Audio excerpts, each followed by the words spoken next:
In the Shadow of Persecution, a podcast of Jewish and other wisdom for our spiritual survival.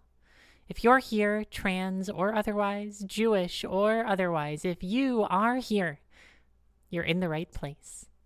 I'm Lexi Kohansky. My email is lexi@thetorahstudio.org, and welcome to Torah for Trans Lives. למען יזרמך חבוא ולא ידום אדוני אלוהי לעולמותיך היה נה נה נה נה נה נה נה נה נה נה היה היה היה היה היה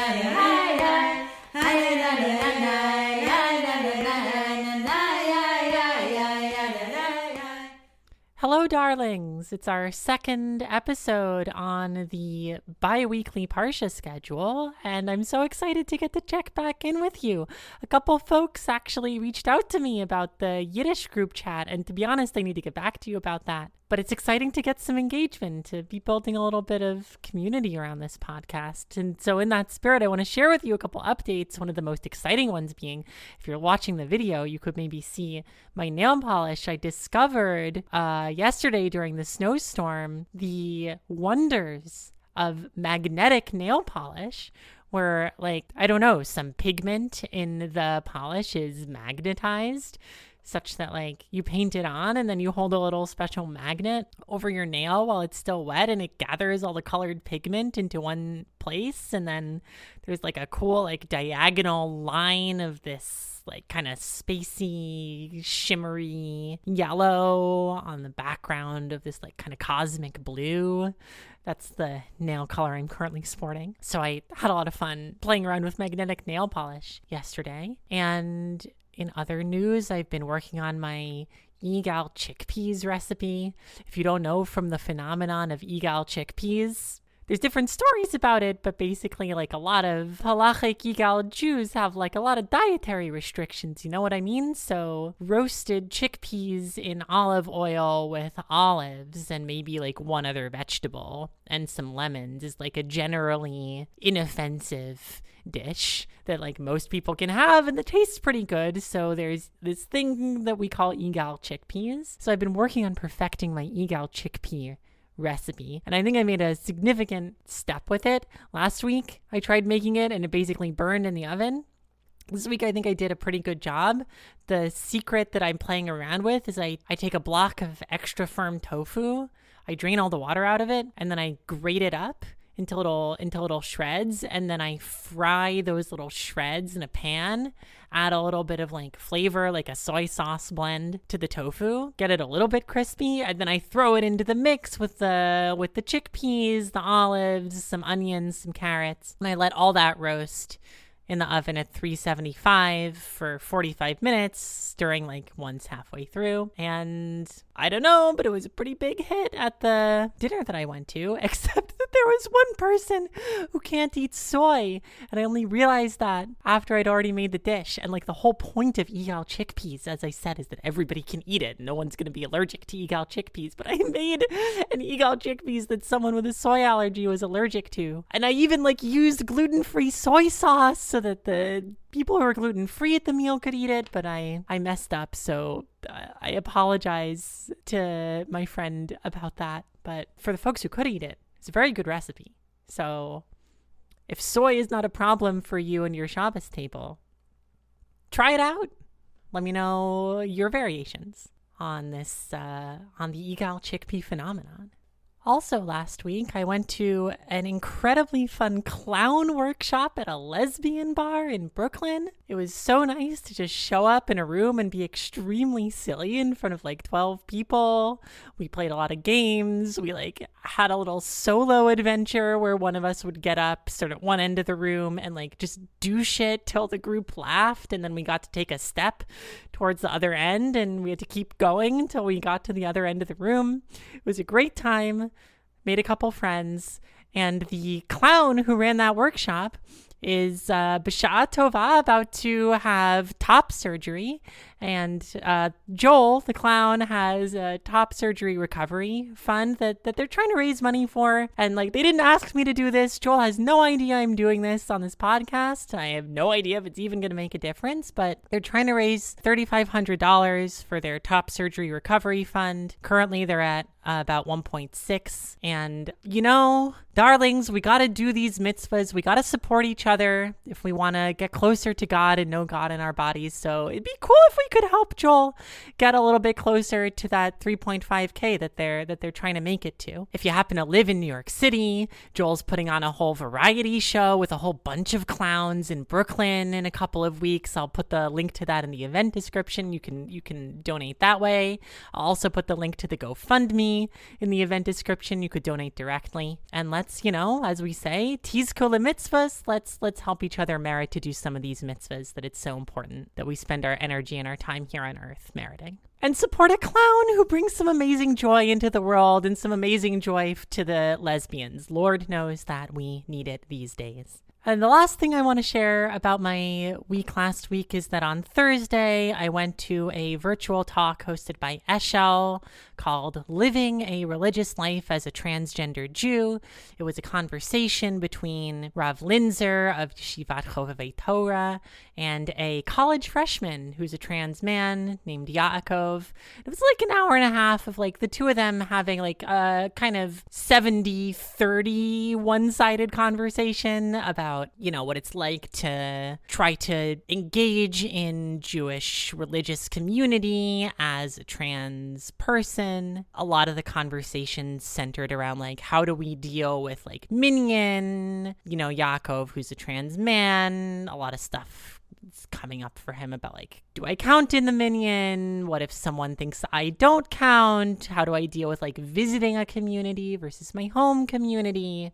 The sort of very real anxieties that Orthodoxy engenders in so many of us who are balancing on the mechitza. And there's a lot to be said about like the way that talk went down, about the fact that like a conversation titled Living a Religious Life as a Transgender Jew was a conversation between a non-trans rabbi and like an 18 or a 19-year-old, as opposed to like one of the many trans Jews who've been living out and Orthodox for a long time. They might have had something to say about it. But, for what Eshel was trying to do there, which was, a specific form of advocacy that I think is targeted to a pretty particular group of people and, trying to move the needle on some of these very concrete inclusivity issues. I actually know that that conversation had a direct impact on like the way that some rabbis in certain Orthodox shuls paskin. And you know what? That's a good thing. That's a good thing that happened. But one thing that struck me just about the way that Rav Linzer was speaking, and here's where we're going to get into the meat of the episode, is he kept using phrases like the halacha is, the poskim say. This kind of way of speaking about halacha as if it's like made up of facts that kind of everybody agrees about. Or if not everybody agrees about the facts, halacha is at least made up of facts that we disagree about. And this kind of way of talking of like, Torah says this. This is what the halacha is. All the poskim say this. Like, lahavdil ad aleph havdalos. But it just reminded me of this video that was making the rounds on Instagram a week or two ago of counter-protesters outside the Supreme Court while the case about whether trans people can participate in sports, or really about whether trans people are protected by Title IX and the Equal Protections Act, which is a much more wide-reaching, if not more serious, way of thinking about what that case is. So there were all these counter-protesters and protesters while this hearing was going on, and a couple of people made a video where they were going around asking these counter-protesters who were ostensibly there quote-unquote defending women in sports, and they were asking them to like name 5 women who are professional athletes, and like all these people couldn't do it, which is funny in its own right. But I'm bringing it up because one of the guys said, when they asked him, why are you out here? He said, well, I'm out here defending biblical values. And this phrase, biblical values, in a way is like the same kind of thinking that leads to saying a sentence like the halacha is this. Not that these are the same thing at all in terms of how they affect people, but just in terms of the way that we're thinking. It they all drive on the same highway. The Rav Linzer is saying the halacha is this. And that counter-protester saying, I'm here defending biblical values. And Talia Avrahami saying I live a life of pure Torah values. All of these things ultimately come down to kind of attitude towards what the Bible, what the Torah is, that there is some kind of facticity about it. That is to say, we're religious people, which means that we think that the Torah is true. And the most obvious thing that you would think when I say I believe that the Torah is true would be I believe that the Torah contains a series of facts such that when the Torah says something like God created Adam, male and female, I'm so it's a fact that human beings are only either male or female. The Torah says that. I believe the Torah is true. And so when the Torah says male and female, God created them, that's just a fact. And this view of the truth as facts and the truth as facts being located in a sacred text is what we call, and by another word, religious fundamentalism. So when Avrahami says, I'm living according to Torah values, that means she's got in her head some kind of story where if you read the Torah, with all the proper approved of additions and interpretive frameworks, you'll arrive at a set of objective facts that can't be disagreed about that tell you how to live your life based on what the truth is. Similarly, a little bit maybe more softly, when Rav Linzer says the poskim say this, so here's the halacha. That's a similar kind of treatment of this religious corpus of texts because they are true, meaning that they contain facts. The same way that it's a fact that organic molecules contain a carbon ring. That's a fact. And similarly, women don't count in a minyan. That's also a halachic fact. And similarly, this guy who's I'm out here in front of the Supreme Court trying to support and defend biblical values. The clear implication of that is there are such a thing as a single set of biblical values that everyone would agree on, and you're either on the side of biblical values or you're not on the side of biblical values, but what those biblical values are is not in question. And I spoke about this in an earlier episode about one of Trump's first executive orders about, defending biological truth in government or whatever the fuck he said. But drawing this distinction between facts and truth. You could go listen to that episode. I won't re-summarize it or re-go over it here for you. But the point I want to make today that is going to lead into the Parsha is that we, at least in America, are so used to religious fundamentalists having a monopoly on religiousness that it can be hard for us to stand in the truth of our convictions and in the knowledge of our experience of God and the sacred. And it can be hard for us to talk about because always in the background, there is this kind of horrible ideology of truth as fact that leads to so much abuse and pain, especially for queer and trans people, because if you think that the Torah is true, then you must not think that trans people exist, and you must think that gay people are committing abominable crimes and all sorts of other horrors that have plagued us for centuries, at least, when it comes to religion. And so when we, as queer and trans people, try to come to our own relationships with our religions and with our sacred texts, it can be really hard for us to know how to talk about the truth that is there because we're so used to truth meaning facts, and the facts simply are wrong. So where do we go from here? How do we, as queer and trans people with a history of being harmed by the facticity of the Torah, of the Bible, of biblical values, of people saying the halacha is men can't dress like women, end of story. How do we come into our own whole relationships with our tradition in a way that is true from the text side, the Torah is true, and is also true from our side, that my experience is true, that me being a woman is true. How do we have both of those together? And for me, the answer comes through a philosopher named Paul Ricoeur. And now what Ricoeur points out is like, look, the way language works is that like you've got a sentence and it refers to reality. And the truth value of that sentence is like, does it refer to reality or not? Or how well does it refer to reality? Like I was saying, there was a video last week on Instagram where people were interviewing counter-protesters. That's a string of words that refers to some reality of that event actually having taken place and it actually like being shared on social media. So because it happened, the sentence describing it is true. The sentence refers to reality. The words point to something that actually exists in the world. That's normal language, as it were. But Ricoeur says, well, what if we're talking about narrative, like a fictional narrative or a story where like whether it happened or not isn't really at issue or in question? Like, for example, the Torah, which is a story where we're not really concerned about like the historicity of it. We don't really care like whether or to what extent, as religious Jews at least, we don't really care to what extent the Torah refers to things that actually happened in the world, where we are invested in the Torah in a very different way from that. Or forget about the Torah for a second, God forbid, but just play along.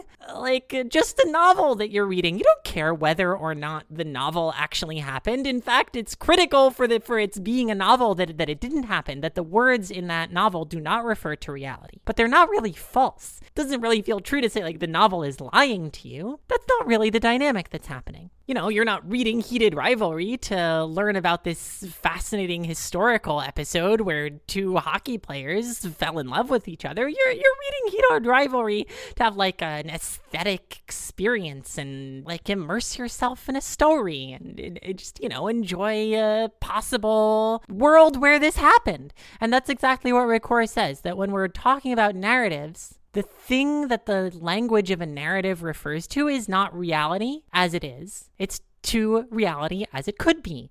It's to a possible world. What if there was a world where two hockey players had a lot of hot gay sex? I could totally imagine that world and I would love to read about it. And in a similar way, because the Torah is a story, it's not really about whether it refers to reality as it actually is in the sense of, is this factually true or not? The truth of the Torah, similarly to the way we might speak of the truth of a novel, is more a statement about the quality of our encounter with the world that narrative presents to us.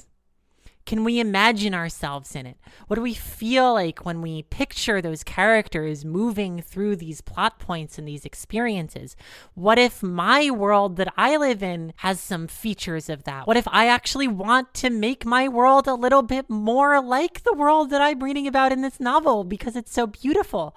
What if I am reading the Torah and it says something so heartbreakingly poignant that I can't help but fall in love with it and want to see it, want to see a God like that in the life that I actually live in, whether I have before or not, whether there's some kind of empirical evidence that indicates it. The Torah is putting forward a world for me to encounter as myself, that I can experience in some sense using my imagination. And then to the extent that I fall in love with that world through my encounter with the Torah, that's the extent to which we might say I believe in it. The extent to which I believe that it's true, that I experience what the Torah says as full of truth, the kind of truth we might call love, which shapes and moves worlds far more than any facts ever have. That is to say, when I say that the Torah is true, I don't mean truth as facts. I mean truth as encounter, as a kind of imaginative, lived experience that I get sucked in by, that becomes the center of gravity in my life. That's a little bit magical, and that encounter is true for me, the same way like your relationship with your primary partner or your spouse might be, as it were, the truth for you. It's not so far-fetched to think about. It happens to us every single day, that the truth is made up of encounters rather than facts. So, like, what happens when our texts that we trust to speak the truth say something hard, like God created them male and female, like Lo yilbash gever simlas isha, like a man shall not wear the dress of a woman. If I'm coming at it from like the quote unquote biblical values perspective, that guy is probably like, yeah, that's a fact. Men shouldn't dress like women. And like Lexi, should be like burned at the stake or whatever. God forbid. But when I encounter that verse or those words, because I think of truth as an encounter rather than as an imposition of facts, I'm not going to read that verse and think, oh God, the Torah is imposing this really hard fact on me. I'm going to think, wow, the Torah, I'm going to think, ouch, that hurts a lot. I might not be able to get farther than that.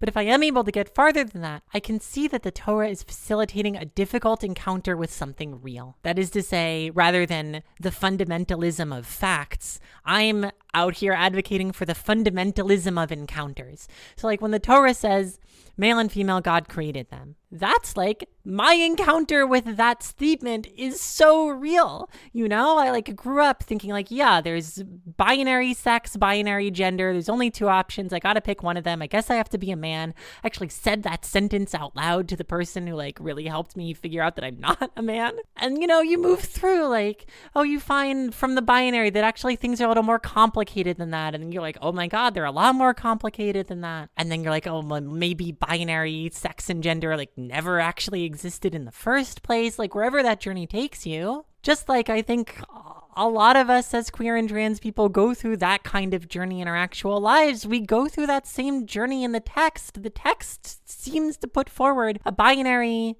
gender reality. But as we kind of dig deeper into it, we're like, oh, well, wait a minute. The Torah also says there's light and darkness, and that seems like a binary, but actually there's shadow, there's gradations of light. It seems like there's water and dry land, but what about swamps or wetlands or tidal pools? Actually there's a lot of nuance going on here, and I guess male and female possibly is the same thing. And then you're like, oh my God, in the Talmud there's all this wild intersex anatomy that the rabbis are engaging with so openly. That is to say, the Torah may not always say facts in a straightforward way, but from my experience with the Torah and the time I've spent with it, I think I can confidently say the Torah is always going to present us with encounters that are true. And that's one example of a hard encounter that's true. So in our Parsha, we get another one of these really hard encounters at the splitting of the sea and the drowning of the Egyptians. Darlings, I just had to take a moment to take my sweater off because I was overheating. So why don't you take a moment to let all that sink in while I tell you that Torah for Trans Lives is sponsored by the T for Torah patrons in honor of Z, Rich Siegel, David Ben Howard Vikarin, Bruria, Alex, Rabbi Avigail Halpern and Rabbi Jenna Shaw, and Mariah Levin. So much thanks and gratitude to all the T for Torah patrons. You can sign up yourself for as little as $5 a month. Keep me in coffee and snacks so I can keep doing writing and bringing you podcasts like this one. So the drowning of the Egyptians is pretty hard to read. At the moment when we, as the Israelites, as the Jewish people, have finally achieved our freedom, we made it through the sea, through the miraculous canal that opens up, that we emerge out into the wild world through. And then we turn around, and just at the moment that we are experiencing the height of our freedom, we turn around and we see that God has murdered hundreds of people in the sea that just gave us our freedom. And not just people, but as Bryn Solomon pointed out to me in a conversation we had one time, not just people, but also the horses. Even if you're the people deserve to get schmeiced, the horses, what did they do wrong? And there's so much death that seems to be the thing that enables us to feel free. It's so disturbing. It's so hard to read. It's a difficult text to encounter. At least it is for me. So what am I supposed to do with this? Am I going to be counter protest or Instagram guy? And I'm going to be well, I guess God murdering people is one of these biblical values that we're so behind. Let me go murder all my enemies too so that I can feel like I'm free. Is that what the Bible is telling us right here? Well, first of all, we got to get our facts straight. The truth may not be made up of facts per se, but facts definitely matter for establishing the reality of the encounter. This is what we from the acting world called the given circumstances. You got to know where you are. You got to know how you ended up in your situation in order to play it out realistically and faithfully. So let's get the facts straight. It's not like God drowned every single Egyptian person in the Red Sea. God drowned the army and Pharaoh. When the Israelites got up and left, it's not like Pharaoh mobilized the entire population to go chase after them. Pharaoh suited up the army, probably, drew some people into it who maybe didn't want to go so much. But these were people who were taking up arms to go try and stop us and force us back into slavery. Those are the people that God drowns in the Red Sea. And what I want to tell you, darlings, is that this encounter where Israel sees Egypt dead at the seashore is a pivotal moment in Israel's spiritual journey, if I can use such a word. As the Torah is describing the way that Pharaoh chased the Israelites, it says in chapter 14, verse 10, Ufaro hikriv, vayiseu v'nei Yisrael es eineihem, v'hinei Mitzrayim nosea achareihem, vayir'u me'od, vayitz'aku b'nei Yisrael el Hashem. And Pharaoh drew close to the Israelites, and the Israelites lifted up their eyes, and look, it's Egypt coming after them, and they were extremely afraid, and the children of Israel cried out to God. So as the children of Israel are entering the sea, that final passageway into freedom, their state of mind is a state of fearing Pharaoh. But then when they get to the other side, the Torah says at the end of chapter 14, Vayar Yisrael es hayad hagadola asher asa Hashem b'Mitzrayim, vayiru ha'am es Hashem, vayaminu badosham uv'Moshe avdo. And Israel saw the great hand which Hashem had made against Egypt, and the people feared Hashem, and they believed in Hashem and in Moshe, her servant. That's a pretty clear point A, point B. That before they go through the Red Sea, the Israelites are afraid of Pharaoh. And after they go through the Red Sea and see all the Egyptians, including Pharaoh, dead at the lip of the sea, and they witness for themselves now how mighty God is, what power this being must have to be able to wreak all this destruction. This being that we have thrown our lot in with entirely. We now see that power. And if we were afraid of Pharaoh before, well, you can forget that. Now we're afraid of God.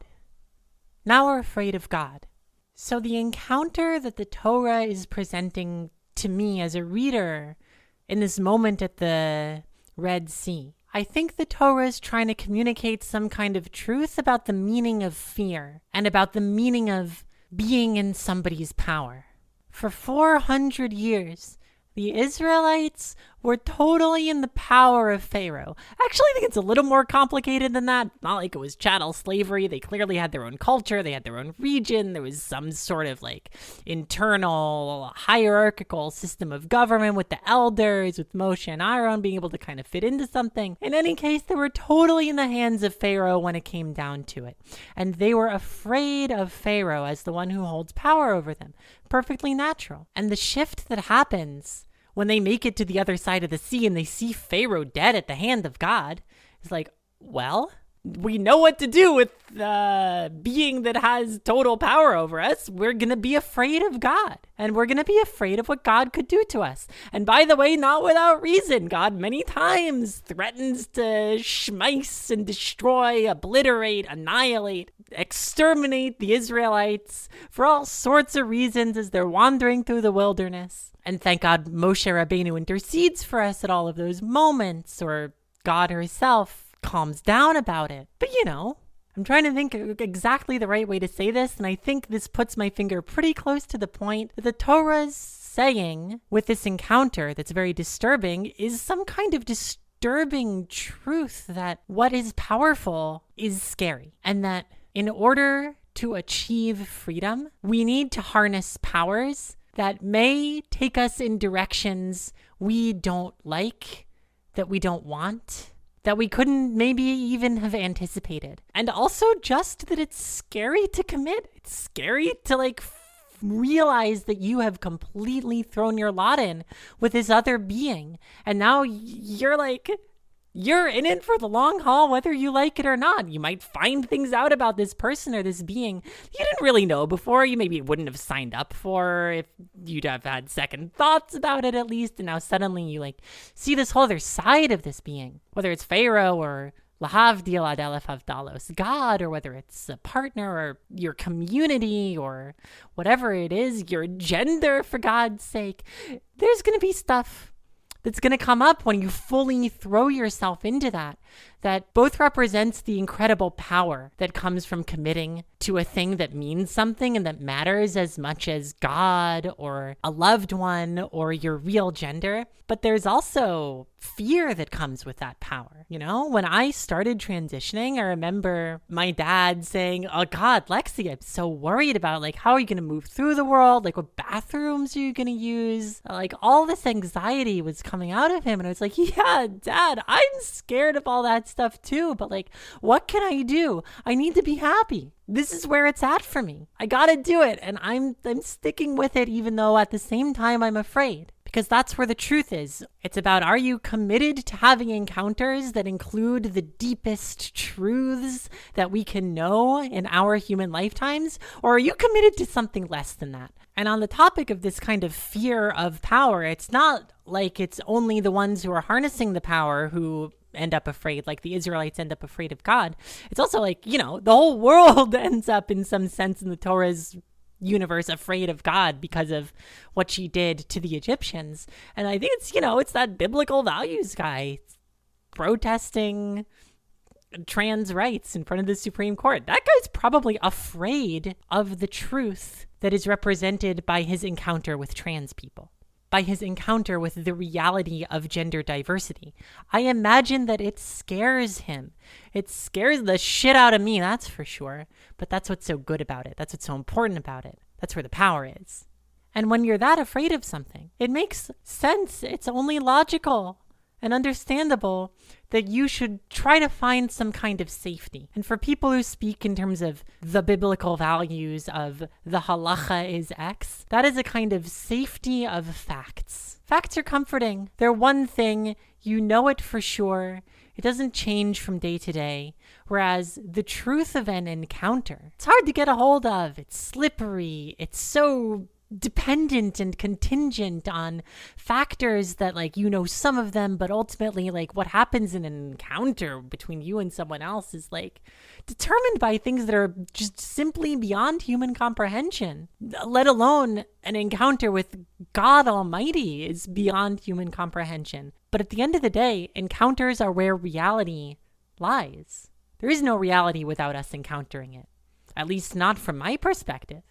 So look, many of us are afraid right now. We, as trans people, are afraid. We are having our rights challenged and stripped daily. We are looking for people to stand up for us. We need those God-fearing Egyptians, so to speak, to stand up for us, to speak for us. We need to stand up and speak for ourselves and find the courage to do that.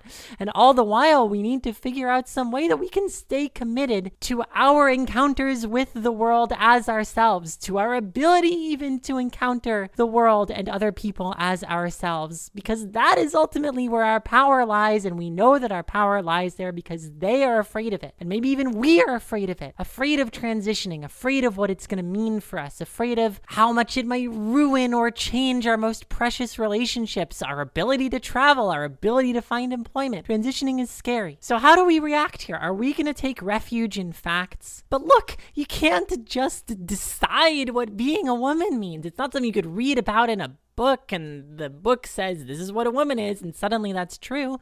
You've got to encounter women in the world. You've got to encounter womanhood and femininity and female masculinity out there in the world. That's what being a woman actually is, not some sentence you can make about it or some definition you could come up with. But being a woman is encountering people as a woman. It's a team effort. It's not like a unilateral thing. It's not a truth you can suddenly declare, as it were, from the top of the mountain. Although we love declaring truths from the top of the mountain. It's something that we arrive at in collaboration and in relationship with other people. I would not be a woman if there weren't people in my life who treated me that way. We don't like to say that, but I think it is just true. I wouldn't believe that I'm a woman if there weren't people in my life who fully treated me that way. And that's, I think, what the Torah means when it says, and I spoke about this also in another episode, the Ma'or V'Shemesh has this idea. When the verse says at the end, the people feared God, but then it says, Vaya'aminu bat Hashem, and they believed in God. It's not they feared God and they believed in God. It's they feared God and then they believed in God. They were afraid of this thing, of this power, and then they oriented themselves not to the fear or the power, but to the self behind the power, to the name of God that is love and miraculous truth that defies the laws of nature. They not only believed in it, but ya'aminu, they were amanim. They cared for God. They took care of God. They nurtured that selfhood. They transformed this dynamic of unilateral fear and control that they had with Pharaoh. Pharaoh doesn't care who the Israelites are. He just gives them orders. The Israelites could have fallen into the same thing with God. God's just giving us orders. God doesn't care who we are, and we're not going to try to encounter God as ourselves. They don't do that. They say, Vayaminu bat Hashem. They believed in God. They insisted that their relationship would be based on a face-to-face encounter between them and the creator of the universe. And that is ultimately what transforms that real fear, and that real fear of a destructive potential that it exists in the creator of the universe, into something that gave birth to one of the most beautiful things that I have known in my whole life, the Torah. Whatever it is, wherever that fruitful fear lies for us, we got to go encounter the thing behind it. We got to move through the fear, even through the fear, especially through the fear. We got to find the thing, the self, the truth of the encounter behind where that fear lies. And that's how we're going to get through this. We're not going to stop being afraid. We're not going to stop being afraid while we're still being oppressed. How could it be possible? But we're going to move through that fear, and we're not going to forget who we are. We're not going to abandon it just because we're afraid. We're going to take care of each other. And that's ultimately like what Hillel means when he's got that famous line, give me the Torah on one foot. And Hillel says, what is hateful to you, do not do to your fellow. The rest is Torah. Go and learn. It's not go and learn is like a nice little bow on the statement. It's what is hateful to you, do not do unto others, is the truth that should orient your encounter with the Torah. Now you have to go out and encounter it and try to find that truth in all of these. Maybe it's easy like with Abraham and the 3 strangers, or maybe it's really hard like watching God slaughter the Egyptians at the Red Sea or bring down the 10 plagues on the entire Egyptian population. At the core of those encounters, we need to remember that the core truth there is what is hateful to you, do not do to your fellows. We've got to struggle to find it in the text and not back down. And we've got to struggle in actual life to find those truths and bring them out in each other, even as we're afraid, even as we hurt each other, even as we make life really hard for ourselves. That is to say, like some of us make life really hard for some others of us. We got to remember the truth and have faith that sticking to that truth will lead to encounters that build the world that we want to see. So let's all go and learn. Torah for Trans Lives is a Torah studio podcast written, produced, and performed by Lexi Kohansky. Our volunteer editor is Liz Carty. Our graphic is Rivka and Yitzchak by Rina Yehuda Newman. Our title music is Lechabot et Ha'ahava by Rabbi Noam Lerman. The script for this episode, plus notes, citations, and thoughts that didn't make the final cut, are available on the T for Torah Patreon. I'm so glad you've listened.